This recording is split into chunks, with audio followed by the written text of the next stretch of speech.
صلی اللہ علیہ یا رسول اللہ وسلم علیک یا حبیب اللہ مولاي صل وسلم دائما ابدا على حبيبك خير الخلق كلهم مولاي صل وسلم دائما ابدا على حبيبك خير الخلق كلهم محمد سيد الكونين والثقلين محمد سيد الكونين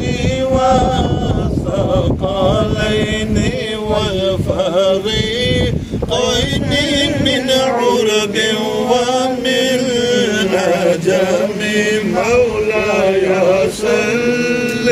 وسلم دائما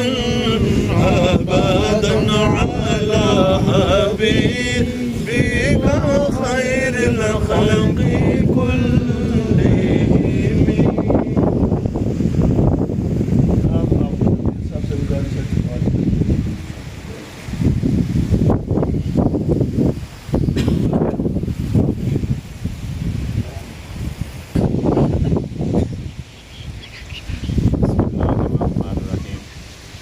قال الله تبارك وتعالى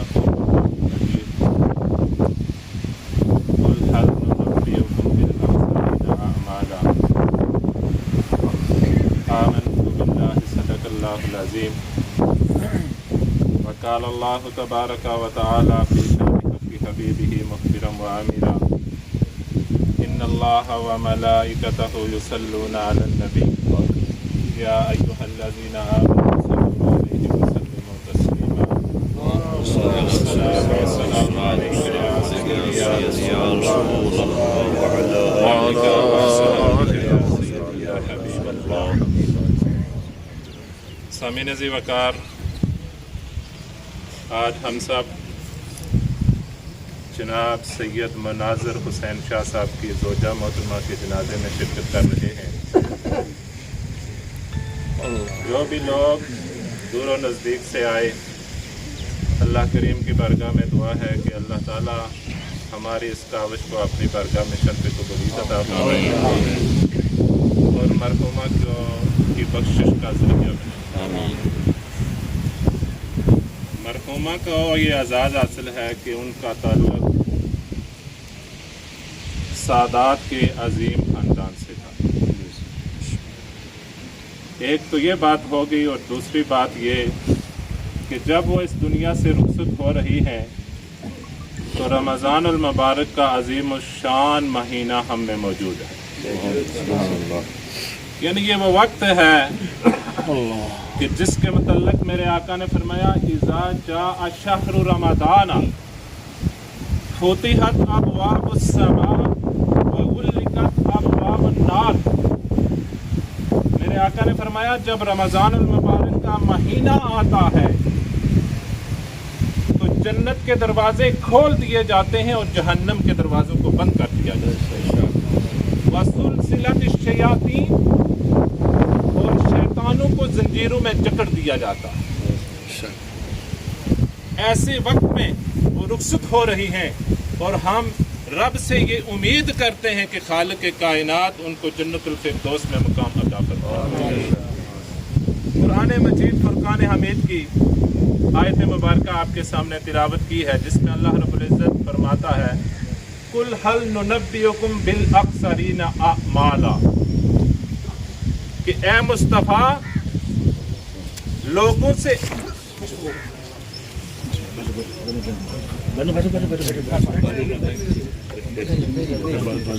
کہ اے مصطفیٰ لوگوں سے کہہ دو کہ کیا میں تمہیں آگاہ نہ کروں ان لوگوں کے بارے میں جو اعمال کے اعتبار سے سب سے زیادہ خسارے میں ہیں۔ وہ کون لوگ جو اعمال کے اعتبار سے سب سے زیادہ خسارے میں ہیں؟ قرآن کہتا ہے، رب کا قرآن کہتا ہے،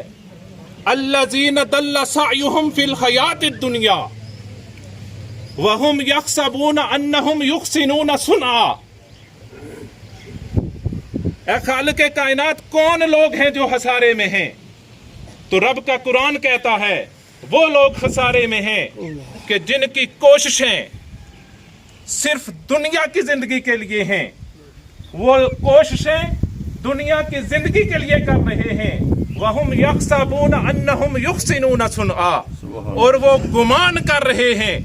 کہ وہ بہت اچھا کام کر رہے ہیں۔ پتہ یہ چلا، اگر مختصراً میں کہوں تو وہ یہ کہ رب فرما رہا ہے کہ ہر وہ شخص کہ جس کی کوشش دنیاوی زندگی کے لیے ہے، وہ اعمال کے اعتبار سے سب سے زیادہ خسارے میں ہے۔ نبی کریم رؤوف الرحیم نے فرمایا کہ قیامت کا دن ہوگا،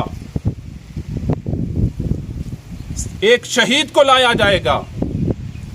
خالق کائنات اس پر کی گئی نعمتوں کا تذکرہ فرمائے گا، وہ نعمتوں کا اعتراف کرے گا، خالق کائنات تو نے مجھے نعمتیں دی تھی۔ پھر اللہ فرمائے گا کہ اس نعمتوں کا شکریہ تو نے کس طرح ادا کیا؟ تو وہ کہے گا، خالق کائنات تو نے مجھے جان دی تھی، میں نے جان تیری بارگاہ میں قربان کر دی۔ اللہ فرمائے گا نہیں، بلکہ تو نے جان اس وجہ سے دی تھی کہ لوگ تجھے، دنیا والے تجھے شہید کہیں، تیری کوشش دنیا کے لیے تھی۔ فرشتوں اس کو پکڑو اور جہنم میں ڈال دو۔ شہید جس کا بہت بڑا مرتبہ ہے، جب اس کی کاوش، اس کی کوشش صرف دنیا کے لیے تھی تو اللہ رب العزت نے اسے بھی جہنم میں ڈلوا دیا۔ پھر ایک سخی کو لایا جائے گا، وہ سخی جس کو اللہ رب العزت نے مال و دولت دیا تھا، خالق کائنات اپنے نعمتوں کا تذکرہ کرے گا، وہ اقرار کرے گا، باری تعالیٰ تو نے مجھے تو نعمتیں دی تھی۔ پھر خالق کائنات فرمائے گا تو نے کیا کیا؟ وہ صحیح جس کو اللہ رب العزت نے مال و دولت دیا تھا، وہ کہے گا، باری تعالیٰ تو نے مجھے مال دیا تھا، تیری بارگاہ میں میں قربان کرتا رہا ہوں۔ خالق کائنات فرمائے گا، نہیں، بلکہ تو نے مال اس لیے خرچ کیا تھا کہ دنیا والے تجھے صحیح کہیں، فرشتوں اس کو پکڑو اور اس کو بھی جہنم میں ڈال دو۔ پتہ یہ چلا کہ جو بھی شخص صرف دنیاوی غرض کے لیے کوئی کام کرے گا، خالق کائنات کی بارگاہ میں وہ مقبول نہیں ہے۔ اس کے برعکس وہ شخص جو خالق کائنات کے لیے کام کرتا ہے، آقا علیہ الصلوۃ والسلام نے فرمایا، سبعۃ یظلھم اللہ تعالی یوم القیامہ یوم لا ظل الا ظلہ۔ میرے آقا نے فرمایا قیامت کا دن ہوگا کہ جب سورج سوا نیزے پر ہوگا، منظر بیان کیا گیا جس دن کسی کا سایہ نہیں ہوگا سوائے رب کے عرش کے علاوہ۔ تو میرے آقا نے فرمایا کچھ لوگ ہوں گے جن کو اللہ رب العزت اپنے عرش کا سایہ عطا فرمائے گا، اور ان 7 لوگوں میں سے ایک شخص وہ ہوگا رجل تصدق، وہ شخص جس نے صدقہ کیا، دائیں ہاتھ سے اس نے صدقہ کیا، بائیں ہاتھ کو خبر نہ ہوئی۔ میرے آقا نے فرمایا قیامت کے دن خالق کائنات اس کو عرش کا سایہ عطا فرمائے۔ اللہ کریم کی بارگاہ میں دعا ہے کہ اللہ رب العزت ہم سب کو وہ اعمال کرنے کی توفیق عطا فرمائے جس میں رب بھی راضی ہو اور رب کا رسول بھی راضی ہو۔ وآخر دعوانا ان الحمدللہ۔ الرحمن الرحیم، اللهم صل على سيدنا ومولانا محمد وعلى آل سيدنا وأصحاب سيدنا وأزواج سيدنا وأهل بيت سيدنا ومولانا محمد معدن الجود والكرم والعطاء